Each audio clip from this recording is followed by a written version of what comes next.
ଆପଣଙ୍କ ନାଁଟା? ମୋ ନାଁ ହେଉଛି ମଧୁସୂଦନ ଦାରିଆ, ଗ୍ରାମ ପଞ୍ଚାୟତ ବାଲଡ଼ା। ମୁଁ ନାଗେଶ୍ୱରୀ ମାଳିଡଙ୍ଗର ମା ଗ୍ରାମ ସଭାର ସଭାପତି ଅଛି। ଆଜି କ'ଣ ପାଇଁ ଆସିଥିଲେ ଏଠି? ଆମେ ଆସିଥିଲୁ ସାର୍, ଆମର ଯେଉଁ 22 ତାରିଖ ଦିନ ବାଲଡ଼ା ଗ୍ରାମ ପଞ୍ଚାୟତରେ ଯେଉଁ ପଟ୍ଟା ଯାକ ବଣ୍ଟନ ପାଇଁ ବୋଲି କାର୍ଯ୍ୟକ୍ରମ ରଖାଯାଇଥିଲା। ସେଥିରେ ପେନ୍ସନ୍ ଆହୁରି ଅନ୍ୟାନ୍ୟ କାର୍ଯ୍ୟକ୍ରମ ଉପରେ କରାଯାଇଥିଲା। ତ ସେଥିରେ ପଟ୍ଟା ବାଣ୍ଟିବା ପାଇଁ ବୋଲି ଆମର ଯେଉଁ 100 ଫୁଟ ଚିଲମ ଆଉ ଖୋଡ଼ାପୁଟ ଗ୍ରାମସଭାକୁ ପଟ୍ଟା ଦିଆଯିବ ବୋଲି ପିଓ ଆଉ ସରପଞ୍ଚ ଠାରୁ ଆମେ ସଡନ୍ଲି ଖବର ପାଇଲୁ। ତାପରେ ଦେଖିଲୁ କି ହଁ ଆମର ପଟ୍ଟା ପାଇଯାଇଛୁ ବୋଲି ଖୁସିରେ ଥିଲୁ।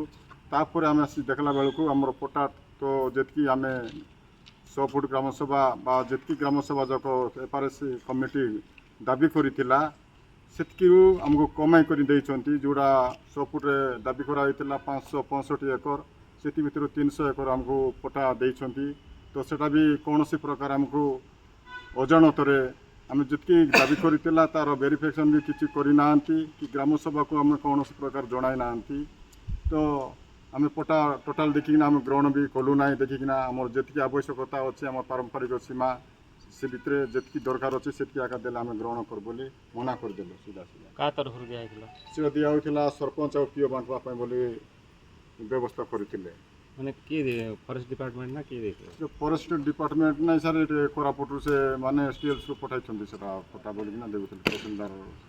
ଆଚ୍ଛା, ହେଲେ ଜିଲ୍ଲାପାଳଙ୍କ ସାକ୍ଷାତ ହେଲା କି? ଜିଲ୍ଲାପାଳଙ୍କ ସହିତ ସାକ୍ଷାତ କଲୁ, ଦେଖିବୁ ବୋଲି ତାଙ୍କେ କହିଛନ୍ତି।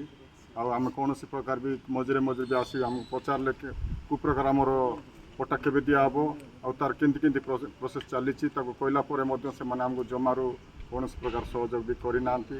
ତଥାପି ସେଥି ଭିତରେ କାଟିକିନା ଟୋଟାଲି ଦିଆଯାଇଛି ଯେ ଆମକୁ ବଡ଼ ଦୁଃଖ ଲାଗୁଛି। କ'ଣ ଚାହୁଁଛ ହେଲେ? ଏବେ ଆମେ ସେଟାକୁ କେବେ ବି ସେଟା ଆମେ ଗ୍ରହଣ କରିବୁ ନାହିଁ। ପୁରା ଭାବରେ ଆମର ଯେତିକି ଦାବି ଅଛି ସେତିକି ପୂରଣ ନ ହେବା ଯାଏ ଆମେ ଛାଡ଼ିବୁ ନାହିଁ।